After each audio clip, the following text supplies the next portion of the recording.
Today we're going to be trying to install the parking lamp bulb and also to do a little bit of an upgrade to the harness of the low beam connector, and I'll show you what I mean when I get into it. So first of all, I'm going to take this piece off to make the job a little bit easier, give some more access.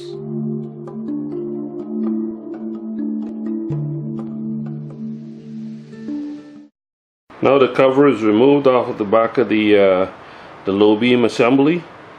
What I'm going to do is first I'm going to try and replace the parking lamp bulb which is in there, and to do that I bought one of these 11-inch 45-degree bent nose pliers, and it's pretty long. I don't know if it's going to be long enough, but I bought it from Northern Tool, so it's good old Chinese quality, but really I don't care. It's not something that's gonna be put through some very heavy usage, so I don't mind if it's the quality is not 100%, but it does say that it comes with a lifetime warranty, so that's left to be believed. The other part of the job is removing this. Remember last time in the video I talked about that connector there being all broken up.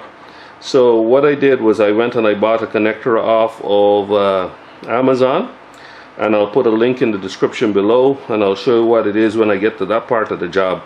But I'm going to go and replace that in such a way that next time it goes, we can just easily go buy another one and just replace it again. This is one item I believe that kind of breaks and disintegrates after a while due to the heat cycling. So this would be an upgrade as far as I'm concerned. It turns out that I didn't I couldn't use that 45-degree long handled needle nose pliers after all, because the angle was just slightly off. So guess what?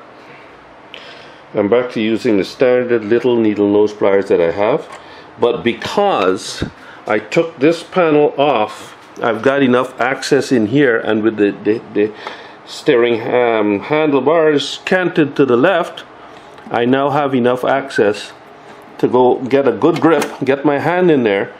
And I don't know if you saw that, but I'm holding this camera with one hand and doing this with the other, okay? So when you wiggle this like this, and you can see I've got it mostly out. Just got to remember how it goes back in. This is what the socket looks like, the bulb looks like. As you can see, it's blown. It's just a wedge bulb that's pushed into this socket, and the socket itself is pushed into the hole in the headlight assembly. You can see the socket has been pulled out, the bulb has been pulled out. The new Sylvania wedge bulb is inserted into the socket, and I'm going to put the socket back into the housing. I can't do that with two hands, one hand holding the camera and the other hand holding this, so I'll just go ahead and do it and show you the finished result. The best way to do it is to just line up the socket in the hole there, push the wire back to where it came from at the top there, and then looking around to the front of the headlight, keep an eye on where the tip of the bulb is located in the hole there, and just reach around and push from behind as you push the bulb back into the right location. It's actually quite simple. It is very, very easy to do and much easier to change than the low beam bulb. Okay, speaking of the low beam bulb, so that is the assembly that's all broken up. You see that there is all broken. So these two connectors are what connect the wires here to the H7 bulb at the back there. So I'm going to break all of this off, take it out, break all of this off, and then extend these two wires with the new connector. The new connector that I bought, Clipsandfasteners.com. Okay, let me open the box and show you. This is the Clipsandfasteners fastener here for H7 bulbs, and it comes with just two bare wires like this. I installed these two spade connectors in the end. I'm going to push these two spade connectors into the female end of the existing harness, thereby extending the length of the whole harness, which is my only concern at this moment, because if it's too long to stuff back into this housing here, I'm gonna have to go cut this down and make it shorter, probably make it up to here. So that's not going to be an issue. Let's see how it goes. So after I started the installation, I decided that the wires were too long. They weren't going to stuff neatly back into this area here. So I went ahead and cut them down to about 1 inch long.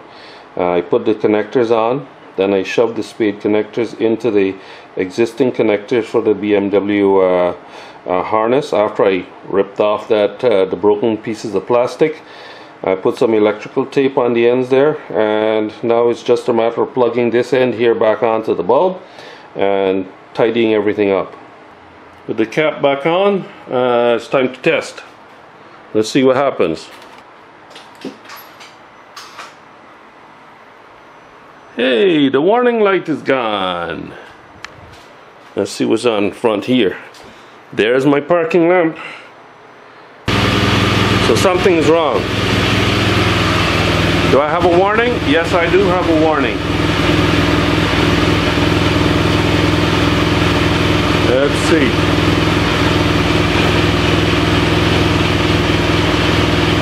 Bulb defective.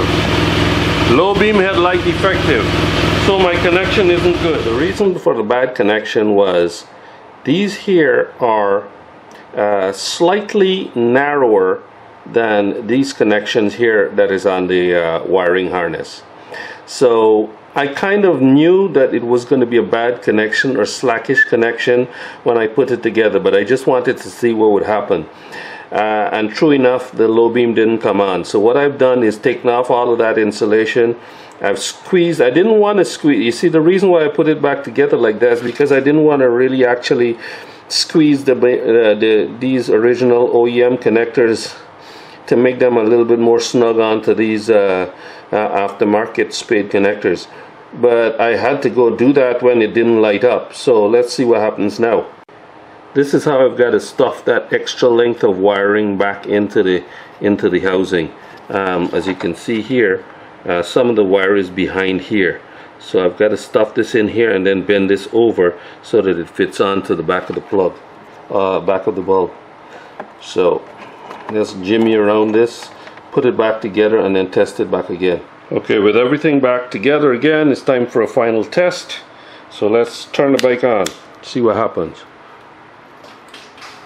Bike is on, no codes, and let's flash that low beam to start and there's the bulb. The bulb is totally brilliantly lit. Alright, so I think that we can call this a successful completion of the job. No more warnings on my dash, and now it's just a matter of putting this panel here back together, which I won't bore you with the details on the video, but the fact of the matter is, you've got, let me turn the bike off. You've got the screwdriver and the bit necessary in your standard motorcycle toolkit that comes with the bike to take this panel off. So if you want to make your job a little bit easier, changing the low beam or changing the parking lamp bulb or whatever, all you got to do is take that panel off. You don't have to take the panel off if you know what you're doing to change the low beam. But to change the parking lamp bulb, to take that panel off and access the parking lamp bulb. Sorry if the video took a little bit longer than I expected, but I think it's kind of important to show how this is done.